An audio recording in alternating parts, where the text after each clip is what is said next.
Hello. You are tuning into another episode of The Wunderkind Show. Today's first topic, John Harbaugh speaks on the specialness of Lamar Jackson. Look. So, yesterday, John Harbaugh, of course, had a press conference. You know, they asked him questions and stuff like that. And the question was asked on what he would change about Lamar Jackson.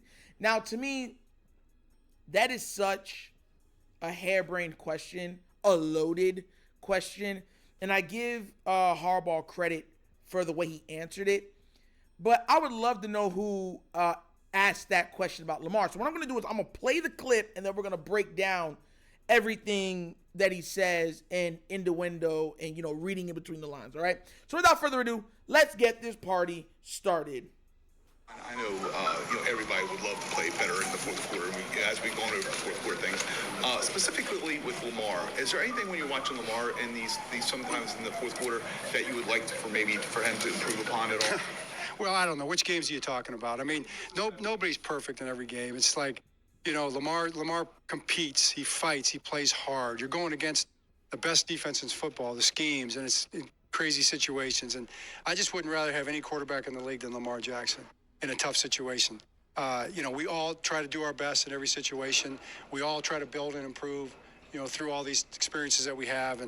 And he's no different. I just love his competitiveness. I'm Lamar Jackson guy. That's my guy. I believe in him.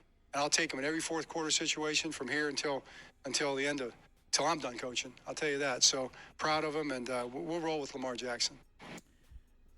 So that's what he had to say in regards to the loaded question that I was talking about. That question was more loaded than a potato. Nothing gets more loaded than they put everything into a potato. So if I'm telling you it's more loaded than a potato, that's very loaded. Here's the thing, and I want to make sure I say this as clearly as possible. We already know that the Baltimore Ravens are not gauged like other teams. Forget even Lamar Jackson for a minute. The Baltimore Ravens are not gauged the same as other teams. They're not expected to have mishaps, slip-ups, bad games. If they're not 17-0 or 16-0, then in most people's eyes, it's, oh my God, the sky is falling in Baltimore. And a lot of that is credited to, of course, the Art Modell stuff from the past. And also now with the ascension of one name, a Lamar Jackson, now you can bring him back in. These are all for clicks. It's all clickbait, right? When you look at Lamar throughout a game and in the fourth, he's one of the best quarterbacks in the NFL. On most statistics, he's one of the best quarterbacks in history.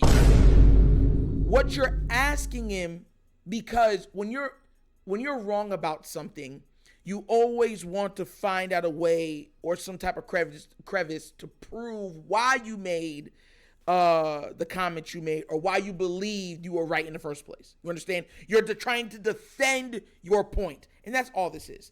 This is all a defensive ploy on why they were so wrong about a Lamar Jackson. And yes, there is some things that could tie into race and things like that. I know a lot of people watch this and say, oh, this, and I'll be real. There is a component.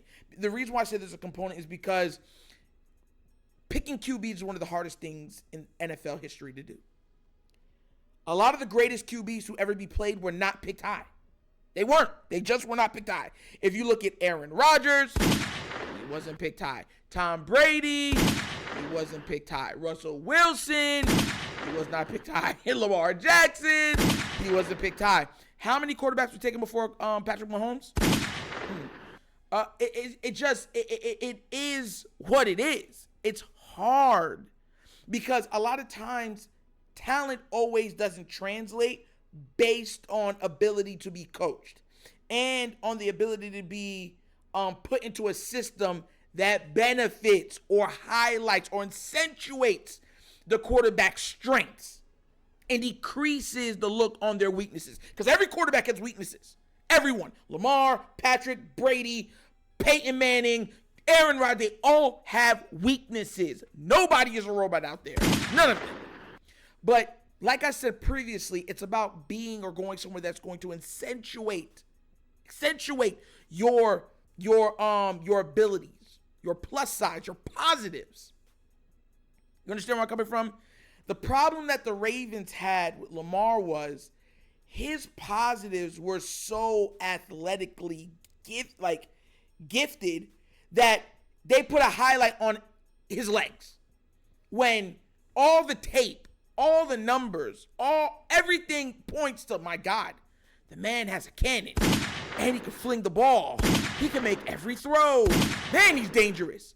But because that was his highlight, being from the historical standpoint that we come from with black quarterbacks, saying that they're not able to think, process quick enough, or their only true ability at quarterback is relying on their athletic ability, their God-given talent physically. It was accentuated with Lamar, and the media ran with it. Now, historically speaking, that's where we're coming from. Now, moving forward, being that it's Lamar Jackson, he's a hot topic. He's a hot button topic. Everything about him. What they were trying to do right here was get just a quote that they could twist, manipulate out of John Harbaugh. That's why I give him credit. He's been doing it a while. And the problem that I have for the rest of it with John Harbaugh, because look, he's not perfect either. I be on Harbaugh's butt on this show. It doesn't mean I hate him, right? I do not hate him. I think he's a good coach. I truly do. I think he's a very good coach. I just think that there's things that he should tweak. One of the biggest things he should tweak is when you're up by 2 scores, stop letting your foot off the gas. That's him. That's him. Now that we're up to clock control, ball control, let's just run and try to run out the... No. If your team is scoring, keep scoring. Put the game so far out of reach that there's no way that they can come back. And now I know the smart thing a lot of time is to play ball control in time, and because it cuts down the ability to make mistakes, or it cuts down the ability for the other team to make plays, the turnover-worthy plays that can work in their favor to mount a comeback. The problem is that the Ravens are so much on the side of having stuff happen that sometimes you can't even call it luck anymore. If we leave a team out there dwindling long enough, they're going to come back on us. And they've done it with Miami. They've done the Browns, Bengals, Steelers. Like, a lot of teams have came back on us because we've taken our foot off. Colts, Jaguars, like... It has to come to a point where you look at yourself and you can identify the weaknesses. And that's one of the biggest weaknesses with John Harbaugh.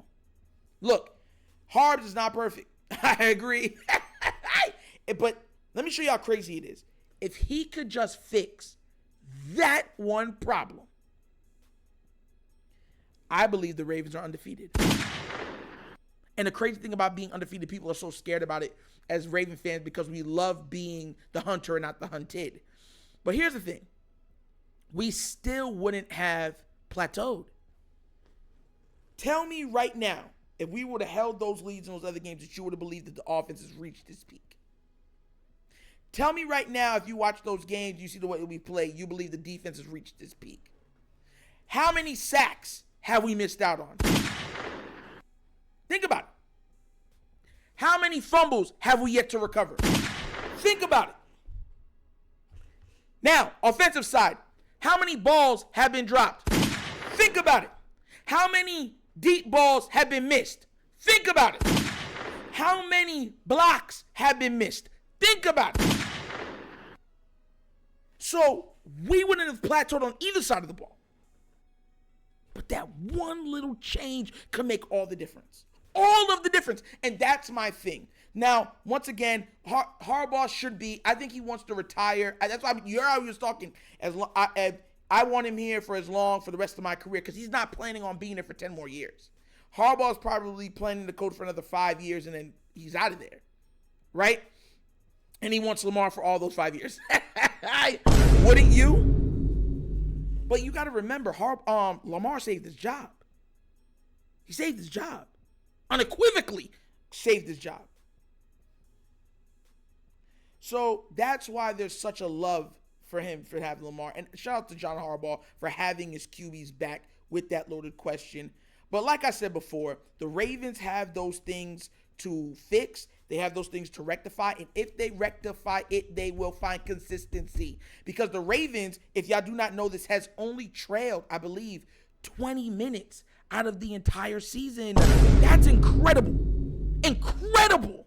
That means they beat you, get off to hot starts, or not even hot starts, either defense or offense, and creates a lead, and you can't get back in front of them until the fourth quarter because they take their foot off of the gas. My thing in the fourth quarter is you have to have enough positive plays to run out the clock. If the defense knows you're going to run, pass, run, pass, run, pass, they're playing for that.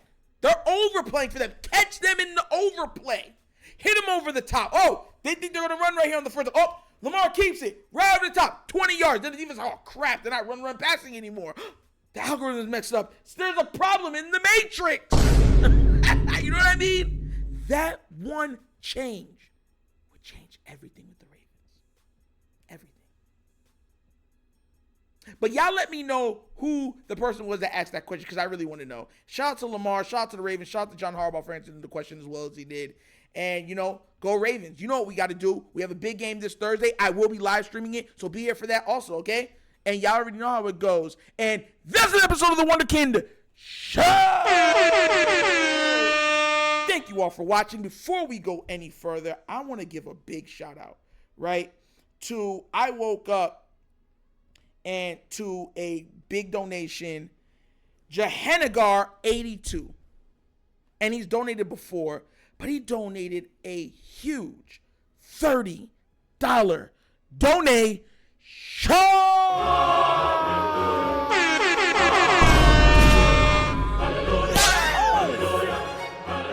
Yes!